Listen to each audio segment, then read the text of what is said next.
매일 성경 묵상을 돕는 해설 가이드입니다. 안녕하세요. 묵상 코치입니다. 함께 읽고 나눌 말씀은 마가복음 2장 13절에서 28절까지 말씀입니다. 예수님은 세리 레위를 제자로 부르시고 죄인들과 함께 어울려 식사를 나누십니다. 죄인들과의 교제, 금식과 안식에 대한 새로운 해석은 하나님의 나라가 전혀 새로운 질서에 입각하여 다스려지는 나라임을 알려줍니다. 13절에서 17절을 보겠습니다. 13절에서 17절은 레위를 부르시는 내용입니다. 이제 예수님은 갈릴리 여러 지역에서 꽤 유명한 분이 되셨을 것입니다. 예수님은 지나가시다가 세간에 앉아있는 레위를 부르십니다. 유명한 랍비가 세리와 같은 사회적 외인을 자신의 제자로 부른다는 것 자체가 파격적입니다. 경건한 유대인들은 이러한 부류의 사람들과 교제하는 것이 금기시 되어 있었기 때문입니다.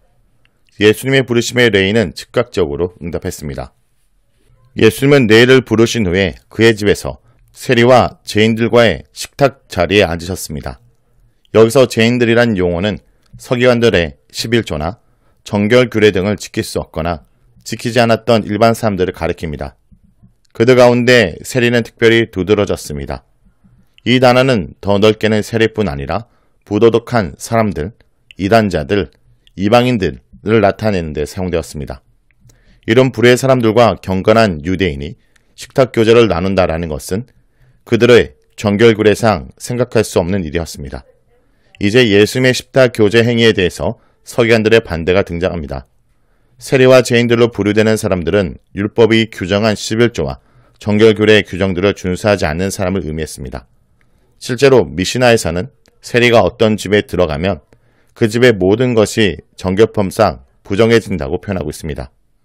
죄인들이 모인 것 자체가 음식 규정을 파괴하는 것으로 이해되었기 때문입니다. 바리새인들의 최우선순위는 율법이 규정한 계명들에 대한 순종입니다. 그러나 예수님에게 우선순위는 사람들을 향한 사명입니다.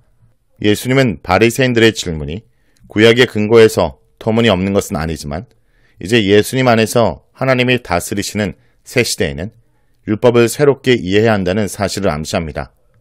옛시대의 빛 아래에서 바리새인들을 비롯한 유대인들은 건강한 자이고 의인으로 이해되었지만 예수님 안에서 동튼 새 시대에는 사람들은 모두 병든 자이고 죄인입니다. 예수님의 말씀은 옛시대가 종말을 고하고 새 시대가 이미 동텄다는 역사적 관점 아래서만 제대로 이해될 수 있습니다. 이러한 이해는 21절에서 22절에 다시 한번 확인됩니다. 다음은 18절에서 22절입니다. 18절에서 22절은 금식 논쟁입니다. 서기관들의 적대적인 질문이 끝난 후에 예수님의 종교적인 실천에 관한 또 다른 의의가 제기됩니다. 요한의 제자들은 바리새인들과 뜻을 같이하여 토라가 정한 한 번의 금식과 다른 금식 규정들뿐 아니라 정규적으로 일주일에 2차례 금식했던 것으로 보입니다. 예수님은 금식 자체를 거부하지 않으셨습니다. 예수님은 결혼이라는 이미지를 사용하여 대답하십니다. 결혼은 기쁨의 시간이지 금욕을 위한 시간이 아닙니다.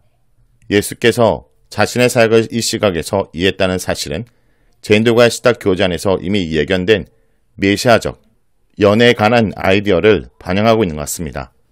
이 메시아 연애에서 메시아 자신과 백성들이 금식하는 것은 어울리지 않습니다.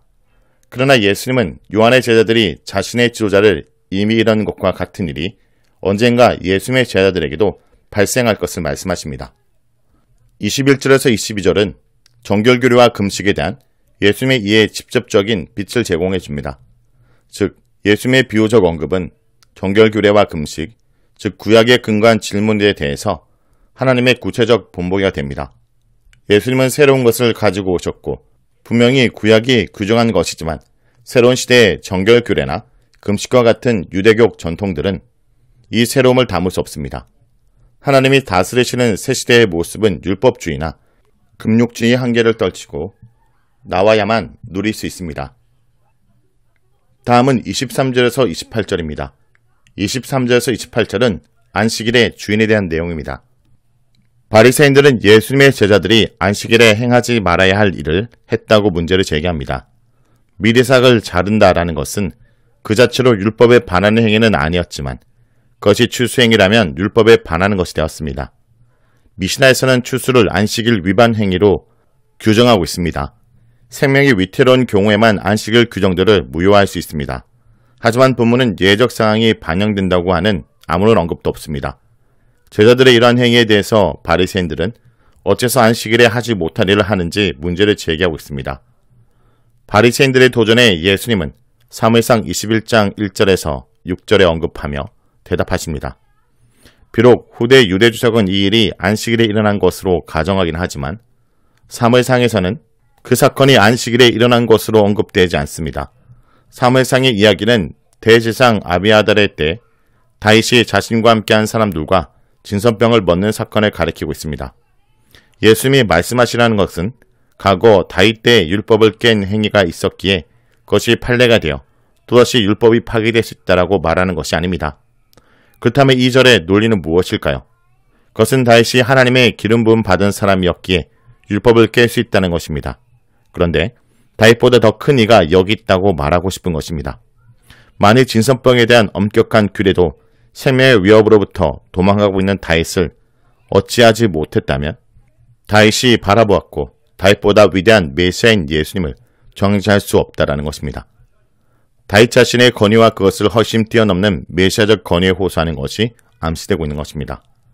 이러한 모형론적인 함의는 성전에 대한 거부가 아니라 성전이 완성될 때를 미리 내다보는 역할을 하는데 바로 메시아 안에서 하나님의 임재의 큰 시련을 내다본 것입니다. 예수는 바리새인들의 도전에 대해서 안식일의 재정 원리를 가지고 설명하십니다. 안식일에 사람을 위하여 있는 것이요 사람이 안식일을 위하여 있는 것이 아니니 안식일 제도 자체가 일하는 자의 유익을 위해서 존재한다 라고 말합니다.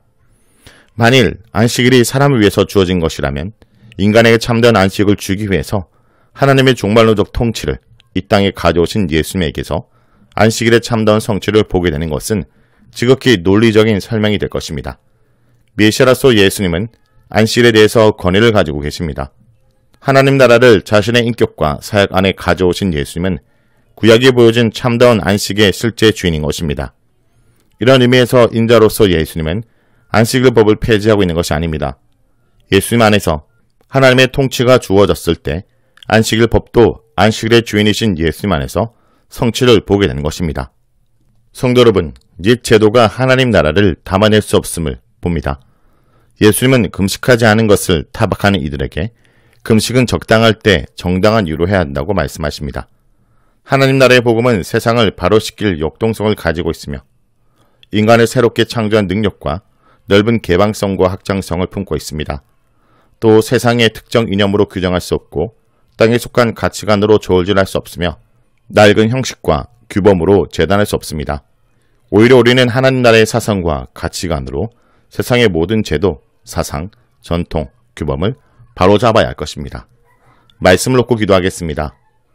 주님, 하나님 나라를 바로 알고 합당한 가치관과 삶의 방식으로 오늘도 이 땅을 살게 하여 주시옵소서. 예수님의 이름으로 기도합니다. 아멘.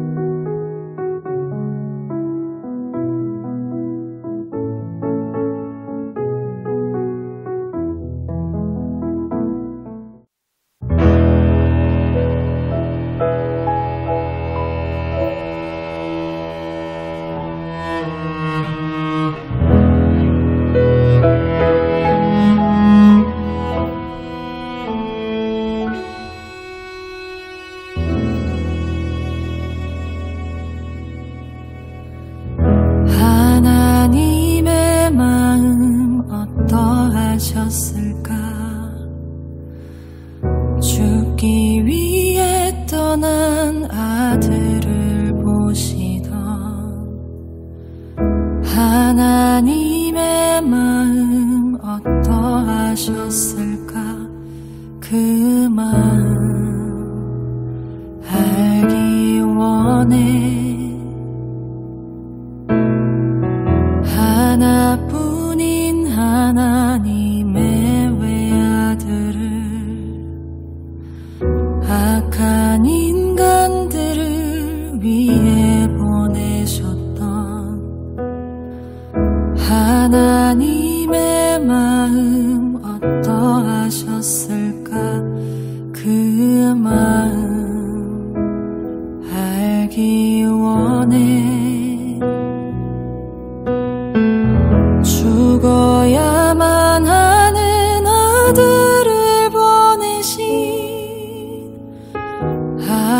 아버지의 마음 어떠하셨을까?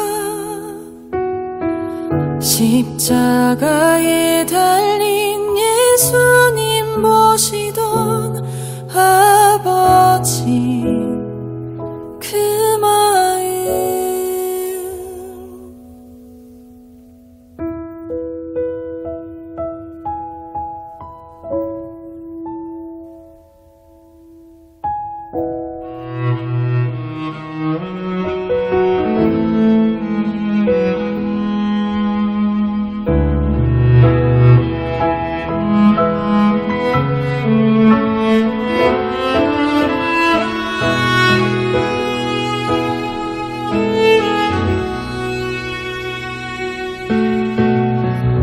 왜 내가 이런 사랑받게 됐는지, 그 사랑 얼마나 큰지도 몰랐네. 날 향한 하나님의 아픈 사랑을 이제야 깨달았네. 죽어야만 하는 아들을 보내신 아버지의 마음 어떠하셨을까? 십자가에 달린 예수님 보시던 아버지 그 마음.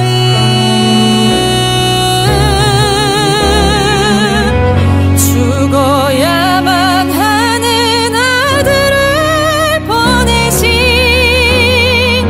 아버지의 마음 어떠하셨을까?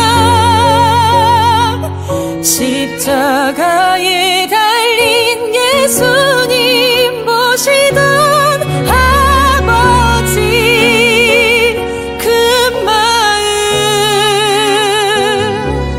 그 사랑.